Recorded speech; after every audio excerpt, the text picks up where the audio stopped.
To download ChatGPT on an Android device, you won't need to visit the Google Play Store. Instead, open the Google Chrome app.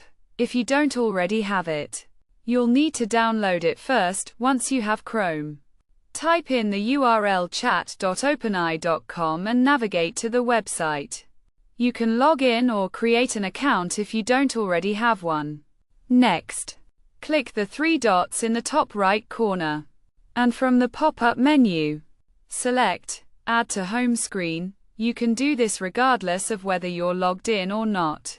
You'll then be prompted to remove the URL and rename it to ChatGPT. After doing so, the ChatGPT icon will be added to your Android home screen, and you can access it just like you would on a computer.